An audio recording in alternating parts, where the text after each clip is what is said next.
Well, guys, this was the moment Rufai and David Umahi had a very serious clash. We all know that, Rufai has been trying to get more information as regards to the coastal highway that is being built by the Tinubu's government. And for him, Umahi is not coming clean. He's not coming out to make things bare for Nigerians to understand, some of the figures behind the Lagos-Calabar coastal highway. And at this point, Rufai couldn't hold his peace anymore. In short, it was a very big buzz on Arise TV. Just take your time and watch this video to see things for yourself, how it all happened. The third one, Rufai became an attorney, darkening counsel without knowledge. She said, oh, there is a case in court. Yes, there were and there are still cases in court. The first case was 39, people that their properties were demolished and properly, evaluated, and they were paid. Even shanties, the president directed us to pay, because he wants to alleviate their problems. Naturally and normally and by law, we don't pay for shanties when they are destroyed. You pay for properly, registered, properties, and when you destroy it, you pay. Now, the 39 of them, which went home was one of it. The court dismissed the case. Then she now single-handedly on her own went to Federal High Court and instituted another case. That case is on. Probably that's what Rufai, SAN is quoting. And then there's also another case she instituted, diaspora investors. This diaspora investor, there was no registered, evidence, and so they cannot sue or be sued. Now the question is, in the court did not put any injunction against the work. And in any case, we had passed the road even before they went to court. If somebody sues you, Rufai, and says that, you passed, against the traffic, which you did sometime, you broke the law. And it does not mean that, you are restricted unless the court evidently says so. So these are the issues. Now, that's what the investors, who are resident in Nigeria, with me and you, they have come to me, they have sent me a letter, they want to come to the office to see me. And I'm willing to see them. I wanted to take on the woman because when she's using the issue of diaspora investors, it makes other people, genuine investors that want to invest, to be afraid. This government is very friendly with, diaspora people, and so we wouldn't allow her to use the name and damage, the administration. So I had wanted EFCC to come into the case, DGSSS and police, and even the Interpol. But I have left it to the investors. When they come, they're willing to do that, they will process it. So these are the issues about the coastal highway. But notwithstanding, the coastal highway is going on very well, very competitive. We are in session 2 now. We've opened session 3 and 3B, 65 kilometers in Calabar and and Akwa Ibom. This section 4A and 4B going on at Ogun and also at Ondo. I would like to interject. So that is about the coastal highway. Minister, I would like to interject. This monologue is quite long. So at first, Minister, after you had gone to report me in front of President Tinubu and said all sorts, anyway, I am not beholden to you. My job is accountability. You're too small for me to report you to the president. No, but they are too small. Minister, let me speak. Minister, let me speak. I have empirical evidence. The world watched it on the commission of the project when you mentioned the questions I asked you to the president. That was reporting me to the president officially. The world watches, so you don't need to delete that about the empirical facts. I don't talk without facts, Minister. When I have my facts, I talk. And I insist on my question when I ask on cost. Let me address you. Minister, you will not allow me speak. The problem is you will not allow me speak. You spoke for over 20 minutes, over 10 minutes. Because you don't know what you are speaking. But let me speak. Let me speak. You will not allow me speak. You see, if you can just keep quiet and be calm and just allow me speak, I'll be happy. All right. So my question still persists as regards the cost per kilometer. You cannot tell me that we don't have a right to know the cost per kilometer. Even if it's an undulating landscape, give us all the facts and the details of the cost per kilometer. That's all we'll ask for. Other questions as regards the loans taken. Let me finish. Let me finish. Listen to me. Minister, you will not allow me to speak. The minister will not allow me to speak. No. Don't do that with me. Minister will not allow me to speak. I was in your studio. Minister will not allow me. And when the first section was on, and I ran the figures. And what you're asking us is 750 kilometers of coastal highway. We should tell you cost per kilometer. So you multiply by 750. That's nonsensical. No, so tell me the cost per kilometer. There's nothing too hard for you to tell me that figure. You've not still told me that figure, so I was right on that point. The second point, because you don't understand anything. The second point I'm trying to make is you don't understand anything. I'm a professor in this field. Okay. You don't understand anything. What university gave you professorship in this field? To tell you a cost. What university gave you professorship in engineering? I didn't know you were Professor Umahi, Minister. I didn't know. So please, I'm a professor in practice. I'm a professor in practice. Okay. I understand engineering very well. And you have no knowledge of what you ask. If you will let me, you have no knowledge. If you will let me ask. So you keep quiet. Okay. And then stop. Minister, it's all right. Keep dignifying yourself and let the world see you for who you are. If you allow me speak, the other 100 kilometers that you said you've added to it, we would like to know the cost per kilometer of that one. And the Winsome Homes, the case is in court. Now I would like to know the cost per kilometer for that one. I would like to also know the over 700 billion first tranche of loan you guys got for this project. Has the money been spent? How was the money deployed? I would also like to know. I would also like to know the terms of that loan. All right? How many years? What's the payback period? What's the payback moratorium of that loan? And for the Winsome homes, isn't it interesting that as somebody that's been a governor in the state, you know the law, a case is in court, and then you're coming to talk about the details of the cases in court. Because you denied that the case was not in court. Now you've already accepted that the case is in court. So is it not just better you thrash it out with the woman that has been reporting a case in public that we all heard, and I ask you questions based on that? So, Minister, just answer the questions. I've got no axe to grind with you. You know that. We've spoken many times. In fact, when your people call to book, I booked them, and I said you should come on air. So please just tell us those information. It's very important, Minister.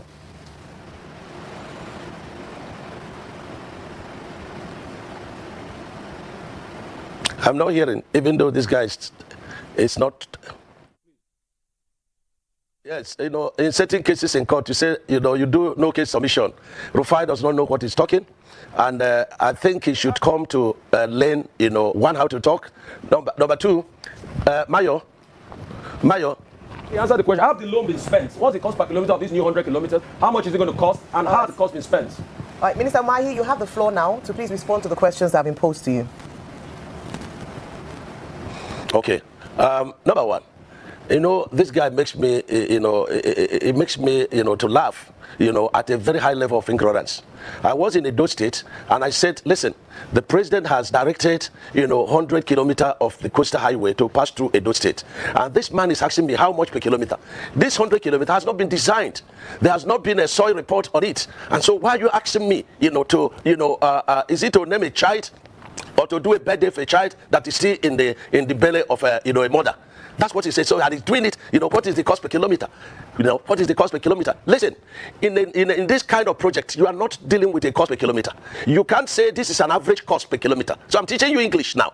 You can talk about an average cost per kilometer because every 1 kilometer is different in cost from the other kilometer. So you can talk about average cost per kilometer. Now, Rufai, that project has not been designed. The soil report is not out. That process is ongoing. And when that is done, the ministry will do their own, evaluation. We now go to BPP and ask for selective tendering of the project. And when people have tendered, then we will now evaluate and send back to BPP. BPP will now evaluate and we send back to Federal Executive Council. It is at the end of Federal Executive Council approval that we'll be able to say this project is costing this amount and the average cost is this amount. Did I answer you? Okay, so you have not designed that project, yes. So what about the cost per kilometer of the one you have done thus far? Can you also tell us the details of the cost per kilometer and the over 700 billion Dutch bank loan? Can you also tell us more about that? Has that loan been used? What part of that loan have been used? And what are the terms of that loan?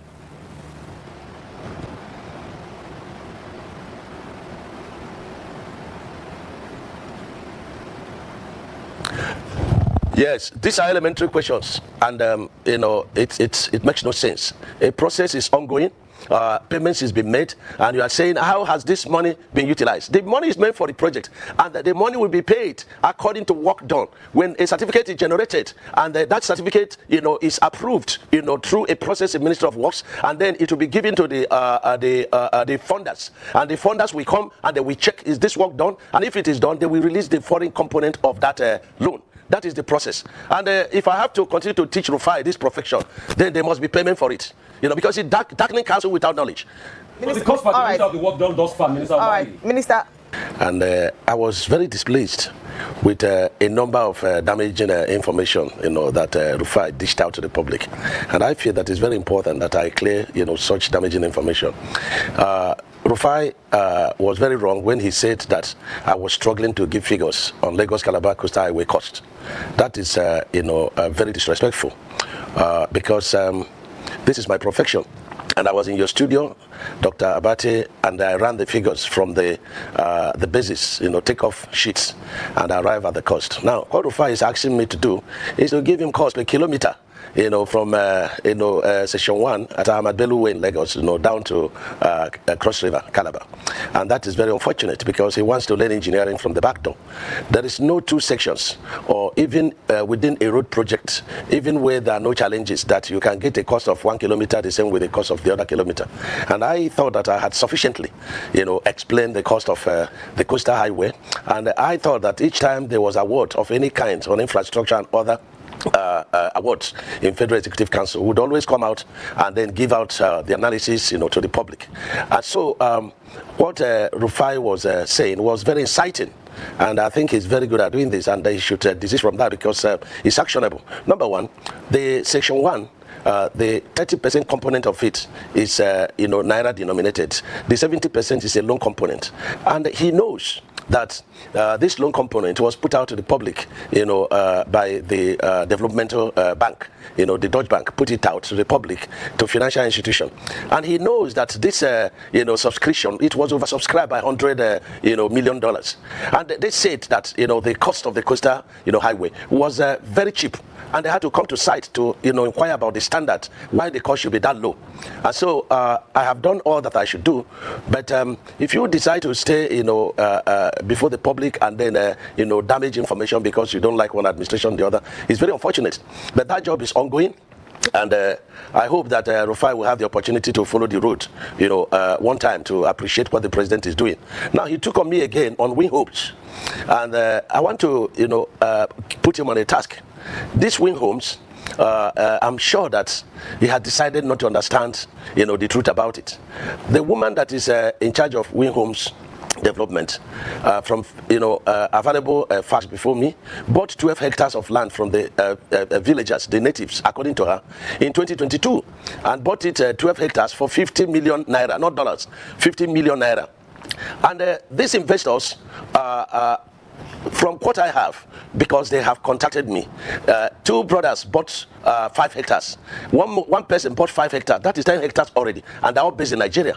And as of 2021, she has started selling. But the document I have says she bought this land in 2022 and only 12 hectares. And then she was selling 21 million naira, not dollars, in 2021. And as at the time we started construction, she started selling a plot for 70 million. And the plot is 675 meters squared. That is what her own plot, was said to be. Now, these are the questions. Who are these investors? That's number one. Number two, you bought, 12 hectares within a very developed area, for 50 million in 2022. If you go there, you see a lot of houses around there. And so how come, was it properly bought from the native? That's number two. Number three, did you register the concern with Lagos State government? Can you put up the document before the public? You should send it to, the attorney, Mr. Rufai, so that he can look at it. Number four, who are the people that bought this land? Did they pay in dollars or they pay in naira? Should be able to publish it. Now, I took journalists last week to Lagos at the point of, the rights was there, and they had to explore the entire premises. And if there were, buildings there and they were demolished, the tendency is that you will still see even some few rubbles there. If the land was reclaimed, you will not see the original vegetation. So they didn't discover any evidence that one building was put up outside the gatehouse, which we demolished. We, valued it and we demolished it, and that was 19 million. That's what they valued it for. And then there was also no evidence that there was approval for any building by the Lagos State government. If there was, they should put it forward. Number five, they should also show us those buildings where they were located and the monitoring of those buildings by the Lagos State government, because you would not be building without being monitored in Lagos State. So these are the issues. And she contracted civil society organization. And when I demanded for these documents, she started quarreling with them. So why are we not probing into issues that could damage the country? And why I'm interested in this matter for us to dig it to the end is because she's using diaspora investors. Who are these diaspora investors? Can she publish their names and how much they paid and the allocation given to them? As of today, from the information available to me, she has allocated more land. More than she has allocated 300 plus of land. If you multiply it by 675, you'll be getting about 22 hectares of land. Whereas what is on paper is 12. And her land is bounded by a very weak fence and about 10 meters of very funny constructed, drainage. Okay. And so the whole thing is there. Okay. It is there for everybody to go there and see. Minister, has Rufai gone there to see it? Minister, Minister, would you then lastly, or this? Yes. I need a right of reply. And I'm sure you will allow me do a right of reply, because it's obvious you came for me today, my very good minister friend. After hang on a minute. Hang on a minute. After you went to report me to, you can finish. But after you reported me to President Tinubu, you are on here with me again today. But it's fine. I will respond to you, Minister. Go ahead. Cost per kilometer of the work done thus far. This is elementary. How can you be asking for cost per kilometer in the process of construction? No, Mayo, hold on. Okay. Let me explain something to We have him. Mayo, very hold on. limited time, so I'd like to interject here. When I ask my question, then you can marry all of them together, please. Thank you. And I just wanted to mention. Explain. No, you will explain, sir. This man is usurping your time. No. That's why I'm coming. I want to ask my question. Thank you so much. The reason why we are asking is that we are speaking on behalf of the Nigerian people. So it's not necessarily to one person. It is speaking to the Nigerian people. Now, the question I'd like to ask is beyond the Lagos-Calabar Coastal Highway, which this administration has been very proud of. There are also questions around existing federal roads in Nigeria and the state of existing federal roads in Nigeria. So some of them have been tagged as death traps. And it would be great to hear your thoughts around the Lokoja, Okene, Okbela, Auchi, Ewu Expressway, for instance, the Ewu Uromi Agbo corridors. So these federal roads beyond the Lagos-Calabar Coastal Highway, what are your plans in terms of maintenance, in terms of fixing, so that we don't lose Nigerians on these roads as a result of the state of them? Thank you, Mayo.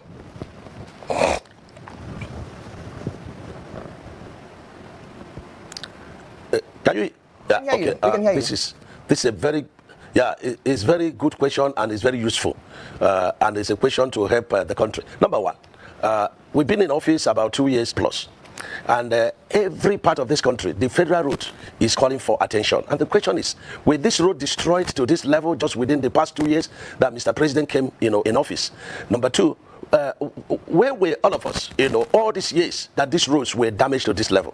And a man came on board divinely, and he had decided not to construct roads, but to build roads. I was in Ewu the other day, and the governor of Edo State is doing very, very well. And he has said, look, you have constructed part of this Ewu Uromi Agbo road. We want to take part of it to construct, to help the president. And I was there physically to, hand it over to him. The process of procurement is ongoing. And, very soon, before the month of November, work we get, started there. I was also on the Benin to Warri road. We have 3 sections there. There's section done by Levant, very poorly, done in terms of, very slow pace of work, but very good quality work. And we have terminated that job because nothing meaningful was going on there. So we terminated it, and graciously, the governor of Edo State has taken about 31 kilometers of that. The remaining 23 kilometers is a bit stable.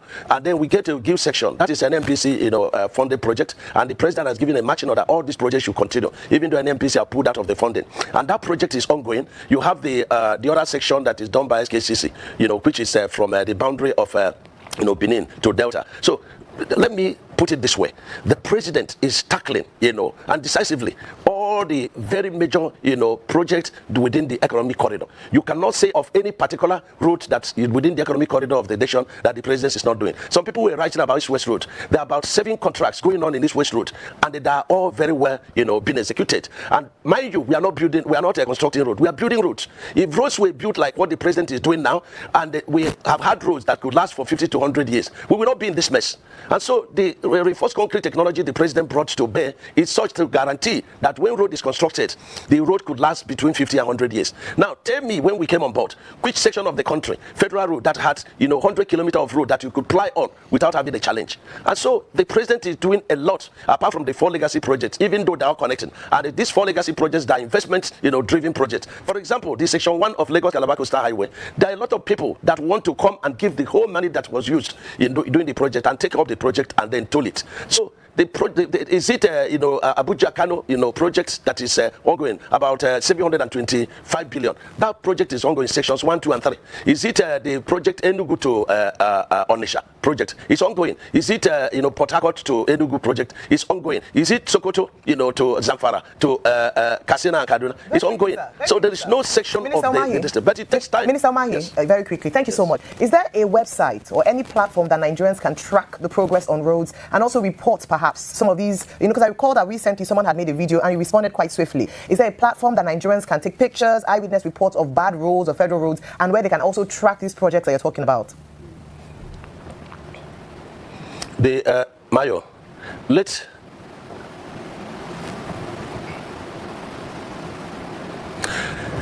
yes, we have a website. And we have directed, the governors of each state to deploy the state commissioners so that they will monitor what we are doing. And I have directed that in these major projects, we should list out major TV stations that will be able to go and be part of the operation. They will video the operation, they will video the method statement, and then deploy to the social media. So they can go to our website, and so we begin to download the operations to the distance. Not only for the public to track the progress of works, but also to enable our young engineers to also learn. Those who may not be able to do the IT on site, they will also be able to learn. So these are ongoing, and we are starting a process that is going to outlive all of us. And that is by building a road that is properly constructed. And you can see it when I said, that the coastal route, is so beautiful. And that, if it is beautiful, I don't know how the street of heaven will be like. And I expect my friend like Rufai not to, defy the law, and so that he will make heaven alongside with us, Well, on that note, You're not answering the cost per kilometer question. It's just a shame. On that note.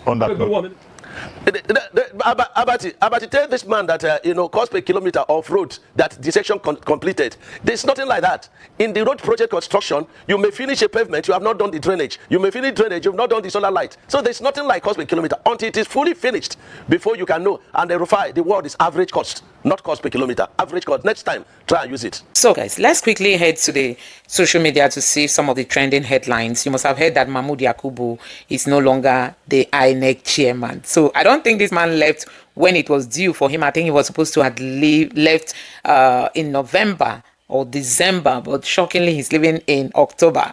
You know that he has some buzz, going on between him and Tinubu. Like report says that he registered some political parties while Tinubu was away on vacation. And when Tinubu came back, that didn't resonate well with Tinubu. The APC was trying to stop Mahmoud from registering political parties. And like when Tinubu came back, Tinubu felt if I should leave this man more, if I should leave him to stay, he's going to cause more harm on his chances of coming back. I believe that Mahmoud Yakubu must be regretting over what he did in the last election. How for him, I believe that the pressure was much on him. He had no choice to have done their bidding. And possibly he was thinking that Nigeria would have been better than it is today if he allows Tinubu to take over from Buhari. But I believe that he himself must be having his own share of the suffering Nigerians are into, and he must be regretting seriously. You can see how he's living silently in will I call it in a shameful manner. He's not being celebrated. It would have been a very big occasion to have sent him forth after how many years, right from the days of Jonathan that he has been there, and finally he's leaving INEC and leaving INEC shamefully. This would have been an amazing time to have, accord him some respect, some honor, but that is not happening, and it's really, really so sad. So guys, you see how APC is like uselessing people's career. Uselessing people's career in this country. Use and dump. They use you, they dump you. If you can remember what happened to Emefiele, Buhari instructed Emefiele to have done all that he did. When Buhari left, Emefiele went to jail. Now, Mahmoud Yakubu is said to have done their bidding. See how he's living in a very shameful manner. Now, let's take a look at some of the reactions from this Mahmoud Yakubu living. This person says, Nigerians, insult doesn't solve any problem. Yakubu will retire to a luxurious lifestyle and nothing will happen to him. Until we take real action, these guys will be happy to receive all the insults and social media attacks in exchange for our future. Just so you know. I think this makes sense, Nigerians. This really makes sense. And this other person say, give this woman this job. Nigerians will accept whatever result she gives, honestly. Oh my God. This person said, okay, this person posted Wole Soyinka's tweet that says, it's madness to think Nigeria will work. And then, oh my God. Another person here said, the most INEC chairman in the history of our democracy. And here, another person said, Nigeria will never forget how he battered the foundation of our democracy through the 2023 cyber glitch and election fraud. The will of the people was traded for power. And this person here said, how does this woman sleep? How does that woman sleep? She was central to all the evil INEC committed against Nigeria and Nigerians in 2023. I think this makes sense. The woman that Mahmoud handed over to, Nigerians are saying that she is also not free because we saw her. She was a part and parcel of INEC coming out to speak and lying to Nigerians. And this person said the glitch professor Yakubu Mahmoud is leaving INEC unceremoniously with his integrity tattered. His family and friends will live in shame. That is life. My God. And this person said, take a bow, Professor Mahmood. You perform to the best of your ability. Of course, you made some mistakes, but I'm pretty sure history will be kind to you. I wish you the best of future endeavors. This person, history will be kind to him. Oh, bravo to the outgoing INEC maestro, Mahmoud Yakubu, master of glitches and will of the people rerun. Years of flawless election chaos and still no scars of best and still no Oscar for best fraudulent performance, free and fair. Only if we count rigged ballots as fair trade, INEC failed. And this person say, the man Malam Agbamuche is among the brain bugs of the composed 2023 election and its judicial outcome. The one, this one na coach to Mahmoud.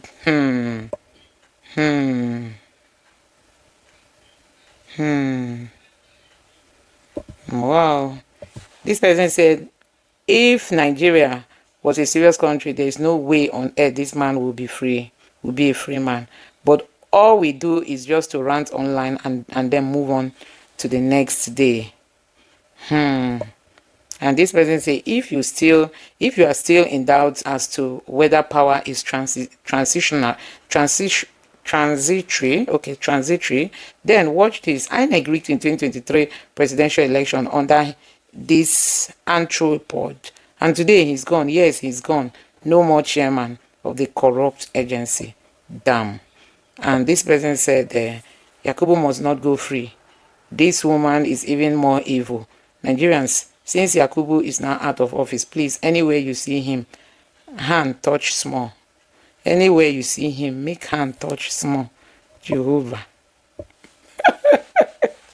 Once you register to vote on the UK government of UK website, your council will process it and then your name will be displayed on the voting list at your voting center. No voter's card needed, just valid ID. You can even vote via post or by proxy too.